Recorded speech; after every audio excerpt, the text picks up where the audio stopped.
Buenas, mi nombre es Marian Ramírez, estudiante de la carrera de Administración, y en esta oportunidad voy a hablar un poco sobre el patrimonio y sus elementos, los derechos reales, obligaciones y garantías, y los bienes muebles, inmuebles e incorporables.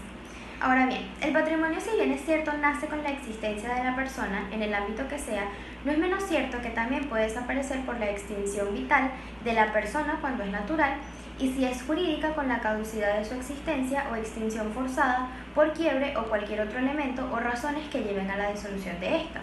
Contablemente, los elementos del patrimonio son el activo, compuesto por bienes y derechos estimables en dinero, y el pasivo, las obligaciones adquiridas. Sin embargo, en el ámbito jurídico le da una connotación diferente a los elementos, caracterizada como universalidad jurídica, es decir, un todo donde se originan derechos y a su vez obligaciones, en donde uno da origen a la creación del otro, y en cuanto a su significado económico y pecuniario, su relación con el patrimonio se establece en que los bienes van a estar valorados a una cantidad determinada y de acuerdo a la atribución a un titular, en virtud de que al existir derechos y obligaciones se supone la existencia del acreedor y deudor, donde uno representa los derechos y el otro las obligaciones.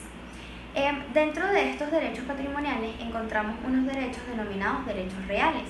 que vienen a ser aquellos que recaen de manera directa e inmediata sobre algo en específico. Entre estos tenemos el usufructo, el cual se refiere al uso que le da un tercero al bien como si fuera el propietario. Un ejemplo de ello podría ser cuando a alguien se le asigna un vehículo en su trabajo para labores inherentes a la empresa y le da un uso constante. También tenemos el derecho de uso y goce, el cual se refiere a que, por ejemplo, si alguien tiene al cuidado una granja y se beneficia de lo que en ella se produce, debe entonces también sufragar los gastos que se originen para producir cultivos o criaderos dependiendo de a lo que se dedica. Y en cuanto al derecho de habitación, su limitación depende básicamente a lo acordado por las partes, como por ejemplo quien le alquila una casa a un tercero para él y su familia, así queda establecido en el contrato. Esto significa que el arrendatario no debe subarrendar a otro. Siguiendo el mismo orden de ideas, como ya se dijo, con los derechos nacen las obligaciones, la cual en la época romana, donde la persona para poder hacer cumplir las obligaciones debía ser libre, esto se refiere a no estar pagando una condena y de igual forma ser ciudadano romano y tener una familia. Hoy día todo esto se traduce al vínculo que nace entre las partes, donde una debe dar estricto cumplimiento a lo exigido por la otra y que a su vez se van a relacionar por tres elementos. El vínculo jurídico que origina esta relación, los sujetos, acreedor y deudor, y la prestación que dio origen a esa obligación. En resumen, el cumplimiento de un derecho trae inmerso la exigencia de una obligación, que si la misma se puede acordar en términos amistosos, se pueden ahorrar muchos contratiempos y a su vez proceso jurídico, a razón del incumplimiento por parte del deudor, sea imputable o no a él. Lo más sensato es que cumpla con lo establecido y así pueda demostrar la buena fe y a su vez que al sujeto activo se le otorguen derechos sobre el patrimonio y se abstiene de los procesos largos y costosos que en determinación será el cumplimiento de la obligación.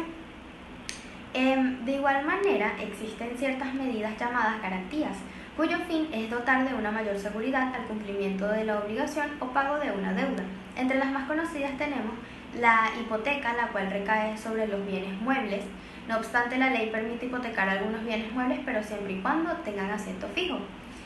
También se encuentra o se puede hacer mención a la fianza, la cual es una medida accesoria donde una persona se compromete a pagar por otra en caso de que el deudor no cumpla, pero esta no puede exceder del monto de la deuda o que constituyan gastos excesivos, porque de lo contrario no será admitida.